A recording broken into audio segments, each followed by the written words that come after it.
अस्सलाम वालेकुम दोस्तों, कैसे हैं। हाज़िर हूँ एक और ब्लॉग के साथ, एक और वीडियो के साथ।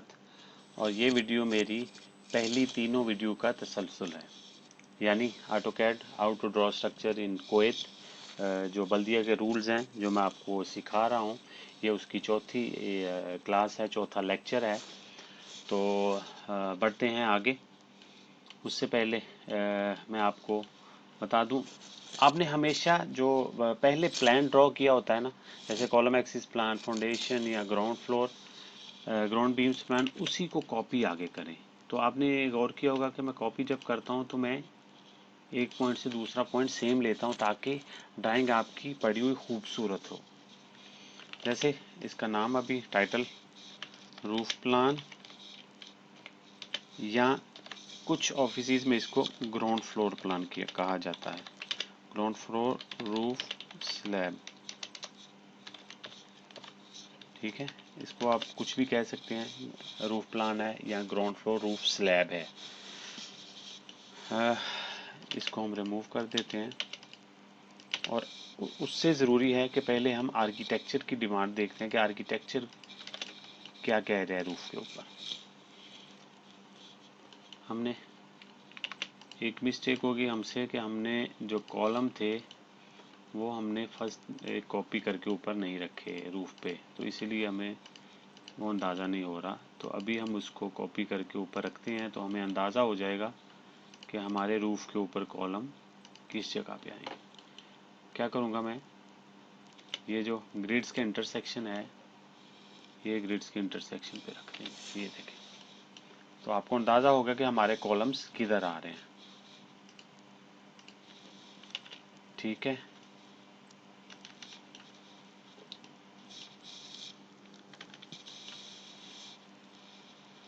ऑलमोस्ट हमारे जैसे हमने ग्राउंड बीम्स बनाए थे, हमारा रूफ का बीम्स भी ऐसे ही होंगे। डिफरेंस क्या होगा, ग्राउंड बीम्स जो हैं वो ज़मीन के अंदर हैं और ये हमें रूफ के ऊपर हैंग नज़र आ रहे हैं। ये जो हमें आर्किटेक्चर में ये डिज़ाइन नज़र आ रहा है, ये एक्चुअली पैरापिट है। तो हम इनको कॉपी लेके कॉलम के एज से कॉलम के एज पर ला कर रख देंगे, तो ये हमारी पैरापिट। यानी देखिए, हमें ग्राउंड बीम बनाए थे, उसी से हमें रूफ के बीम्स भी मिल गए। तो आपने बस डिज़ाइन को देखना है। जैसे अब आपको जब इंजीनियर पूरा डिज़ाइन देगा, तो आप क्या करेंगे कि सबसे पहले उसको 2 4 5 10 मिनट लेके स्टडी करें। ऊपर से शुरू हो, टॉप रूफ से स्टडी करें कि उसने बीम्स सिस्टम कैसे बनाया है, यानी उसने बीम्स कैसे डाले हुए हैं। तो उसको देखने के बाद आप ग्राउंड फ्लोर के ऊपर आ जाएं। क्यों, ये सिमिलर होता है, कॉलम्स तो वही हैं आपके, कॉलम्स की तादाद भी उतनी है। तो ऑलमोस्ट आप कोशिश करें कि उसी को ग्राउंड बीम पे डिज़ाइन करें। उसके बाद फाउंडेशन स्टडी करें कि क्या चाहिए, कितनी दी है उसने साइजेस, उसके बाद कॉलम साइजेस क्या दी हैं। तो ये क्या होगा कि आपको मेमोराइज हो जाएगा, आपके माइंड में होगा कि आप ड्रॉ क्या कर रहे हैं, आप बना क्या रहे हैं। अभी ये जो पैरापिट है, इसकी हम हैच कर देते हैं।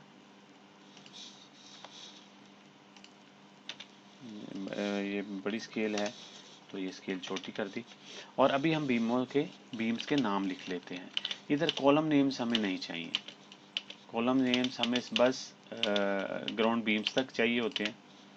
अभी हम इसी टेक्स्ट को कॉपी करेंगे और हम इधर रख देंगे। तो ये जैसे हम इसको CB1 इसका नाम दे दिया, CB1, CB2। अभी आपके जहन में ये सवाल होगा कि ये दोनों तो सेम स्पैन है, इसका स्पैन और इसका स्पैन सेम है, दूसरा स्पैन भी सेम है, तो हमने नेम डिफरेंट क्यों रखा है। इसलिए कि जब जो आपका आउटर बीम होता है बिल्डिंग का, उसके और जो इंटरनल बीम होता है उसकी रेनफोर्समेंट डिफरेंट होती है। उसकी जो स्प्लाइस है, उसकी जो ओवरलैप स्प्लाइस रखनी होती है, वो डिफरेंट होती है। जैसे इसको हम जो स्प्लाइस है उसको मिड में रखते हैं, इसलिए कि ये मोर स्ट्रांग हो, बाहर वेदर वगैरह इसको हिट ना करे, और आउटर है। लेकिन जो इनर होता है इसको सपोर्ट है एक दो दो तरफ से, ये दो तरफ से सपोर्ट है। लेकिन ये जो बीम है इसको सपोर्ट बीम है इसको सपोर्ट बस अंदर से है, बाहर से सपोर्ट नहीं है। इसीलिए बाहर और अंदर के बीम में के नाम और रेनफोर्समेंट डिफरेंट होती है। अभी ये जो हमने बीम, ये CB1 है, ये बाहर इधर भी हम CB1, क्यों ये भी आउटर है वो भी आउटर है। अभी इधर ये हमारा हो गया CB3।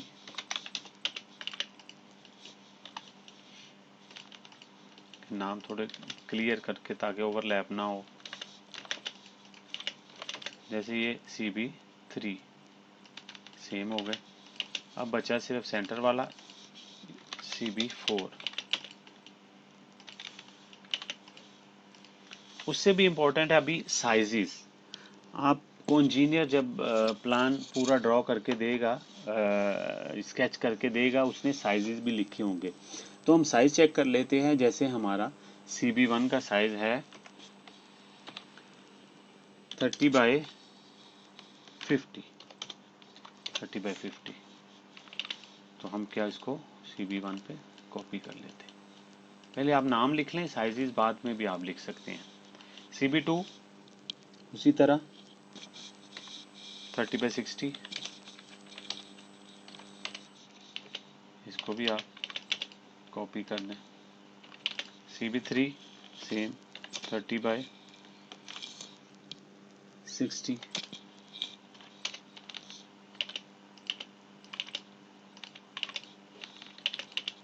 इधर भी आपका वही कॉपी लेके CB4 30/60। ये इसलिए साइजेस आपको छोटे लग रहे होंगे कि लोड ज़्यादा नहीं है, यानी एक फ्लोर की बिल्डिंग है तो ये इसलिए छोटा ही उन्होंने साइज बीम्स के रखे हैं। क्यों, कंक्रीट वॉल्यूम भी फिर हिसाब रखना होता है। ये हमारा जो रूफ प्लान या ग्राउंड फ्लोर रूफ स्लैब जो है वो भी अब रेडी है। अब उसके अंदर रेनफोर्समेंट डालते हैं। थिकनेस इनकी जो मेरे पास है वो है 16 सेंटी और इसकी 14। ये दो की 14 है और 15 है। अभी हम रेनफोर्समेंट डालेंगे। रेनफोर्समेंट डालने का एक रूल है, वो मैं अभी आपको बताता हूँ। हमेशा जो मेन रेनफोर्समेंट होती है वो आपकी शॉर्ट साइड पे आती है। तो इसकी शॉर्ट साइड ये है 4.55 और 5.6। तो शॉर्ट साइड कौन सी हुई, 4.55 वाली। ये जो रेनफोर्समेंट, ये जो स्टील है, ये कॉलम से ये कॉलम तक आएगा और जो लंबी लेंथ है जो 5.6 है, इस स्टील को कैरी करेगा। तो आपका मेन स्टील हमेशा छोटी साइड पे होता है। अभी इसके नंबर्स लिख लेते हैं, यानी रेनफोर्समेंट का। इसका कलर मैं चेंज कर दूं ताकि आप लोगों को क्लियर नज़र आए। इसके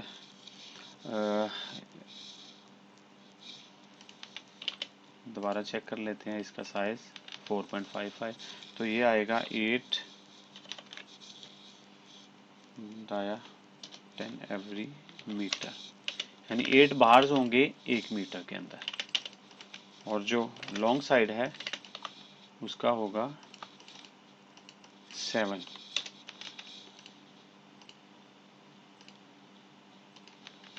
अभी मैं आपको बेसिक्स बताता हूँ।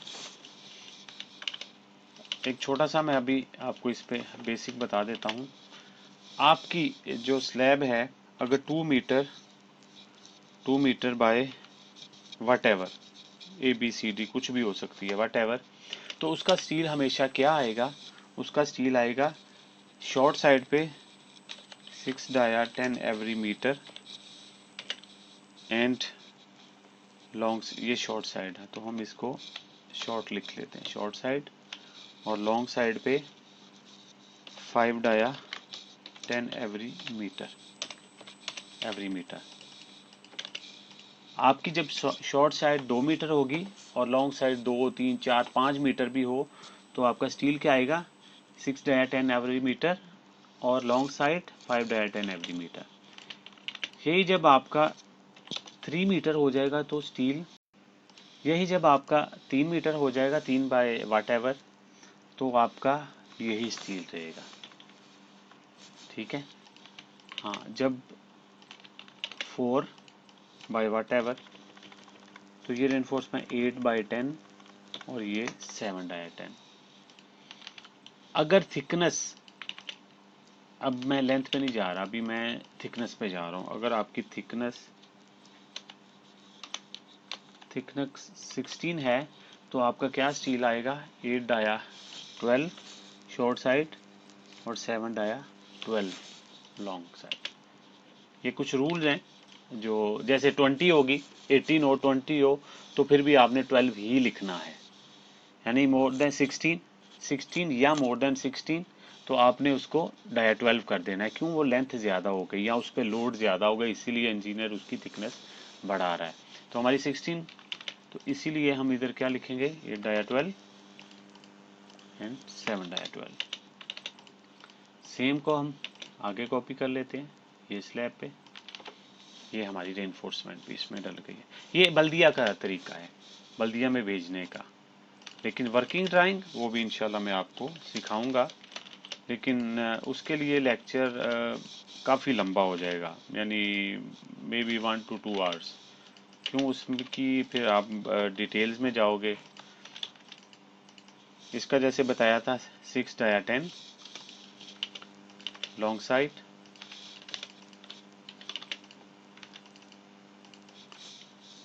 5 डाया 10। इसी को हम कॉपी करके आगे। और दोस्तों अल्हम्दुलिल्लाह हमारी जो रूफ़ है, ये जो स्ट्रक्चर था हमारा छोटी बिल्डिंग का, वो रेडी है। कॉलम एक्सिस हो गई, फाउंडेशन हो गई, ग्राउंड बीम प्लान, और अभी हमारा रूफ भी रेडी हो गया। बहुत सिंपल है, थोड़ा सा बस चेक करें। जैसे मैं, आपने देखा होगा मैंने पैरापिट की लाइन, पैरापिट को ला के रखा। आपने कंपेयर करना है कि आपकी आर्किटेक्चर की क्या डिमांड है। कैंटिलीवर उसमें है, जैसे इसमें 20 सेंटी कैंटिलीवर है, 20 सेंटी इस साइड पे कैंटिलीवर है, हर साइड पे नहीं है, ओनली ये बाहर। यानी आप देखें तो ये 2.25 मीटर, ये 2.8 मीटर, ये 2.15। तो ये आर्किटेक्चर की डिमांड होती है एलिवेशन के लिए। तो आपने उसको स्टडी करना है। जैसे मैंने कहा आपको, जब प्लान मिले, इंजीनियर डिज़ाइन दे, तो उसको स्टडी करें, आर्किटेक्चर की डिमांड क्या है, आर्किटेक्चर की बेसिक क्या है, आपको चाहिए क्या। ये जैसे इंट्रेंस है, ये इंट्रेंस है, तो इसमें हम कॉलम इधर नहीं डाल सकते थे। तो स्टडी करें। जब आप स्टडी करेंगे तो अल्लाह पाक भी आपकी मदद करेंगे और जहन खोल देंगे। जहन खुल गया तो इंशाल्लाह हर चीज़ क्लियर हो जाएगी। अभी इंशाल्लाह जो नेक्स्ट है हमारा, उसमें हम बीम्स बनाना सीखेंगे। ठीक है। अभी हम अपने ये शेड्यूल में देखें, लिस्ट ऑफ ड्राइंग में, तो हमने ये हमारा ground floor, roof, slab, column schedule हमने बना लिया था, ये भी हमारा रेडी है। अभी बीम्स वो इंशाल्लाह हम बाद में बनाएंगे। ठीक है दोस्तों, उम्मीद है ये 4 लेक्चर के बाद आप इस काबिल हो जाएंगे कि आप एक विला हो या छोटी बिल्डिंग हो, आप उसका स्ट्रक्चर बना सकते हैं। ज़रूरत किस अमर की है कि आप उसको ध्यान से स्टडी करें। हाँ, अगर आपको कोई कन्फ्यूजन लगे तो मेरे कमेंट बॉक्स में मुझे कमेंट करें, मैं इंशाल्लाह आपसे कांटेक्ट करूँगा और आपको सिखाऊंगा। हाँ, अगर कोई बच्चा, मैं ये अनाउंस करता हूँ, अगर कोई बच्चा सीखना चाहता है तो मैं उसको इंशाल्लाह फ्री ऑफ कॉस्ट सिखाने के लिए तैयार हूँ। मैं उसको डेली हाफ एन आवर दूंगा, तो मैं सिखाने के लिए तैयार हूँ। मुझे इंशाल्लाह कोई मुश्किल नहीं है। आप मुझसे कांटेक्ट कर सकते हैं। अगर आपको वीडियो पसंद आए, लाइक करें, सब्सक्राइब करें और कमेंट करें। Thank you. अल्लाह हाफिज़।